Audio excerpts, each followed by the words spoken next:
नमस्कार, स्वागत है आपका TV9 भारतवर्ष में। आपके साथ मैं हूं सुमेरा खान, AIMIM चीफ असदुद्दीन ओवैसी साहब।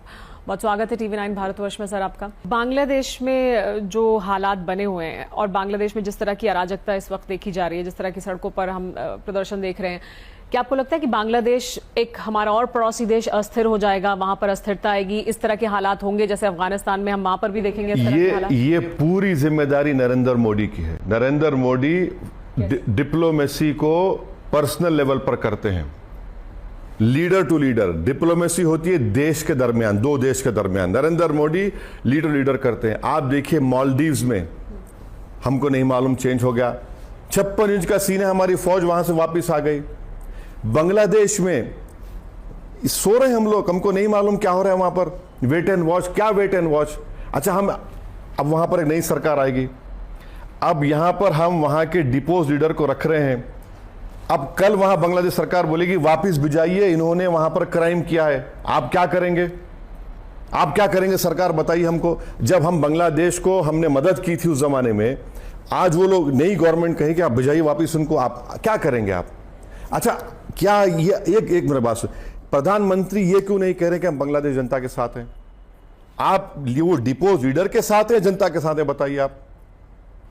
शेख हसीना को नहीं देना चाहिए संरक्षण इस वक्त? मेरा सवाल सरकार से है।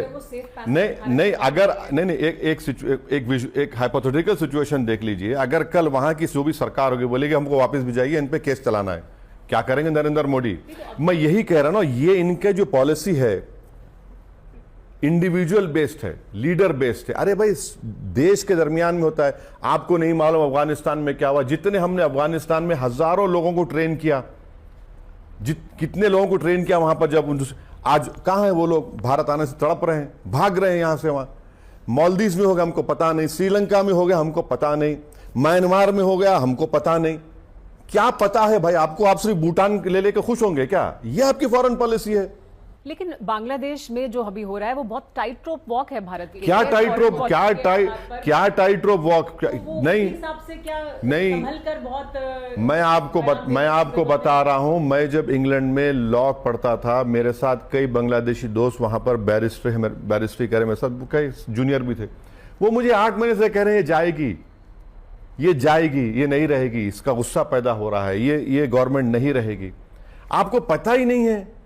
और आप देखिए, आज ऑल पार्टी मीटिंग में जयशंकर बोलते हैं कि हाँ पाकिस्तान का इन्वॉल्वमेंट है। एक उनका डिप्लोमेट अपना डीपी चेंज किया। डीपी को देखेंगे आप लोग? अरे क्या मजाक है, बताइए आप। ये पॉलिसी कि मैं डीपी देखूंगा और इससे रुके हुए। अरे भैया, आपको मालूम होना चाहिए था कि this is happening over there. अच्छा, और एक चीज, वो उसमें बोलते हैं कि चीन और यूएस ने मिलकर किया। ये कब से हुआ कि चीन और यूएस मिल गए? एक मजाक बना के रखा है हमारी फॉरेन पॉलिसी का। ये इस तरह चलेगी? लेकिन क्या आपको नहीं लगता एक्चुअली जो बांग्लादेश में हो रहा है, जिस तरह के हालात हैं वहां पर, बहुत खतरा है कि एक अस्थिरता वहां पर आएगी और फिर वहां पर जिस तरह की अराजकता भी हम देख रहे हैं उससे भारत को बहुत खतरा है? किस तरह के खतरे भारत? यकीनन है, कौन उससे इनकार कर रहा है? मगर हमारे देश के प्रधानमंत्री जो मुस्कुराते हुए थकते नहीं है किसी फॉरेन लीडर से मिलते हुए, वो उनकी गलती है। वो अपनी डिप्लोमेटिक पॉलिसी को इंडिविजुअल बेस करते हैं। लीडर चला गया, हमको परेशान नहीं। मालदीव में हमने जो पहले लीडर थे, बड़ा उनका साथ दिया, वो गैब, हम परेशान हैं। अफगानिस्तान में हमको पता नहीं चला, अमेरिकन छोड़ के भाग गए जिन लोगों को हमने। शेख हसीना तो भी हैं भारत में, तो उनको नहीं देना?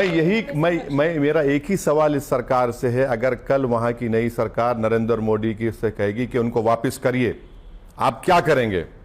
अब तक हमको यह कहना चाहिए था कि जो तब्दीली आई है, हम उस जनता के साथ हैं।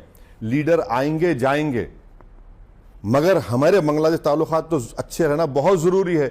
अगर हम वहां पर अपनी मौजूदगी का एहसास नहीं दिलाएंगे तो जाहिर है चीन है, पाकिस्तान है, जो हमसे शुरू से हमारे खिलाफ रहे, वो उनको स्पेस मिल जाएगा। ये हम क्यों नहीं कहे अब तक कि हम बांग्लादेश जनता के साथ हैं? मैं अपने आप से भी सवाल कर रहा हूं, हुकूमत से भी कर रहा हूं कि अगर कल वहां की सरकार बोलेगी give us back the leader, what will you do?